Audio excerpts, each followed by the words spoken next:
Programmes for this evening here on BBC1. At 7:15, Ronnie Barker returns as Arkwright the corner shop grocer who's open all hours. Dear, now look what you've made me do. Look at that. Gone clean through. Look, he's got a hole both sides. At 7:45, the return of Elizabeth R stars Glenda Jackson as the princess braving the turmoil of her sister's court. The people are glad that I'm old enough to die in time for you to become queen. I am your loyal servant, sister. I want nothing. Then you will obey me. With all my heart. And royalty has sparked off one of the ideas for That's Life at 9:25, when the team go out on the street and ask people to recall how they popped the question. Everyman at 10:10 talks to Amnesty International's Secretary-General. People are imprisoned for their political opinions or religious beliefs in about half of the countries in the world. And now to a change of mood, the men tackle one of my favourite Welsh tunes, Hyd yn Oes, or to the uninitiated, All Through the Night. At 10:45, 1,000 Welsh Voices celebrate St David's Day. And BBC1 stays in Wales for international darts at 11:25. Programmes for this evening. Well, now on BBC1, John Craven and Paul McDowell meet some remarkable children selected for the Caxton Young Citizens of the Year Award.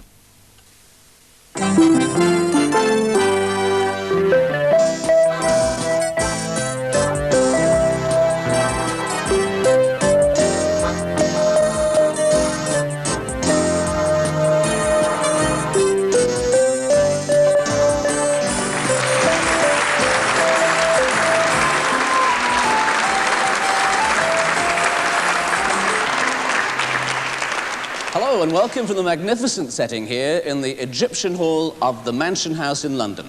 Now, the Mansion House is, of course, the official home of the Lord Mayor of London, and thanks to the Lord Mayor, Colonel Sir Ronald Gardner Thorpe, we're here for these very special awards. Now, this is one of the very few awards shows on television where the people stepping up to receive their honours aren't famous.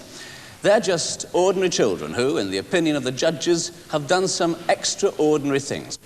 In the next half hour, we're going to hear remarkable stories of personal bravery and of concern for others, deeds which have made our winners the Young Citizens of the Year.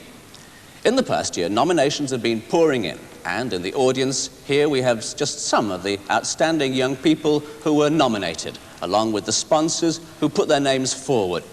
Now, they've come from all over the country, and they include children who've shown great heroism, and others who've devoted themselves to raising huge amounts of money for charity, or directly helping the handicapped, the sick, and the elderly. There's even a group of 28 children from Huddersfield in Yorkshire who form themselves into what they call the Lockwood Concert Party, and they regularly put on concerts in local hospitals and old people's homes. Now, these awards have been organised jointly by the Ross McWhirter Foundation and Caxton Publications Limited, and they're in memory of Ross McWhirter, who died in 1975. He was perhaps best known by young people and by many others for helping with his brother Norris to create the Guinness Book of Records. Ross was killed by terrorists. Now, this is in fact just the second year this award scheme has been running. And we also have with us today most of the members of the panel of judges whose job has been to choose this year's Young Citizens. So first of all, let's welcome Mrs. Rosemary McWhirter, the widow of Ross McWhirter.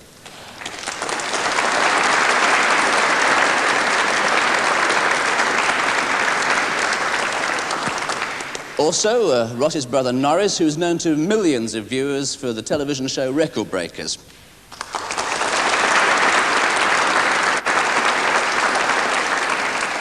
The star of the ITV series Sapphire and Steel and the new Avengers, the lovely Miss Joanna Lumley.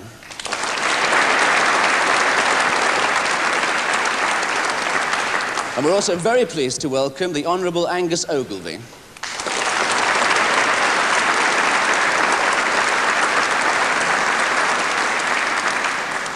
And one of the great ladies of the British theatre, Dame Anna Neagle, who's appearing in that marvellous show, My Fair Lady, at London's Adelphi Theatre.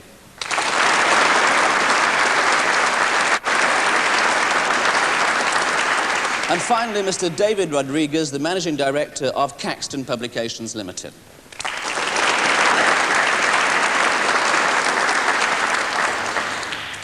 And also we have with us last year's winner, Melanie Fenson.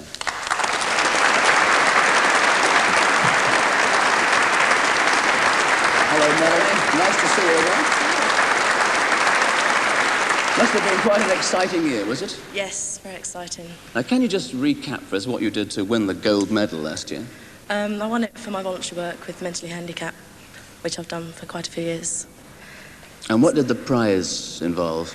Well, I won some encyclopedias, 2 awards, and a trip to America, a 2-week holiday.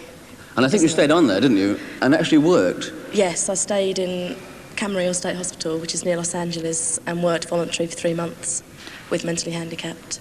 And what are you doing now? I'm working full-time in a residential home for mentally handicapped children. Well, nice to see you again, Melanie. Thank you very much. Thank you very much. Now, this year, the judges have not decided to have an overall winner like yourself, a gold medal winner. What they're doing instead, we're having winners in 3 age groups: the 9 to 11-year-olds, the 12 to 14s, and the 15 to 18s. Now, each winner will receive a number of prizes. There'll be a silver medal, £150, a set of encyclopedias and other books, and a special action-packed weekend trip to London. Now, the judges have been sifting through scores of nominations since before Christmas, and I went to spend a day with them a few weeks ago when they were interviewing the finalists. Good morning, everybody. This morning we're meeting to interview the children from whom we will choose the eventual winners. Altogether, there were just 7 finalists invited to London for the interview with the judges. The panel had already read the nominations, and now they wanted to hear the finalists explain what they'd done in their own words. First to meet the judges was Alison Coomer from Haywards Heath in Sussex. We're seeing you this morning. Well, I was swimming with my friend. We were doing links at the swimming pool with a swimming club, and we were doing a breaststroke, and she was in front of me, and she started sort of sinking. So I just grabbed hold of her hair and pulled her out of the water. What did she say in the group? Later in the day, we all heard about yet another dramatic rescue. This time it was 15-year-old Mark Cooper who told how his swift action saved the life of a friend in great danger. Mark was nominated by the Lincolnshire Police. To go out with me, see, and I think he was a bit upset about that. Yeah. Come in, Sarah. And Mrs. Green. Sarah Green from Winchester was nominated for her outstanding work raising thousands of pounds towards the Wessex body scanner appeal. Other nominations also came from youth leaders, various organisations, even mums and dads. Afterwards, I asked the judges about the difficult decisions facing them. We've all found it extremely difficult to have to decide between 2 utterly different groups. The heroic act that's done on the spur of the moment, and then practically a lifetime of wonderful good works. When the nominations were sent me, and as you know, there were a great many of them, I thought, well, I'll do about 10 at a time and make my notes. And I just couldn't put them down. I was reading them till about 3 o'clock in the morning. Simply overwhelming and inspiring. It's the selflessness which comes through with every one of them, whatever type of deed. To meet some of these children, some of them were only 10 or 12, and to think what they do naturally. I mean, it's very much easier when you're older and you feel a sense of duty, but I just find it very humbling. But what comes out of it is that how the more selfless these people are, these children are, the nicer and the happier they are. And that's got to be a lesson in there somewhere.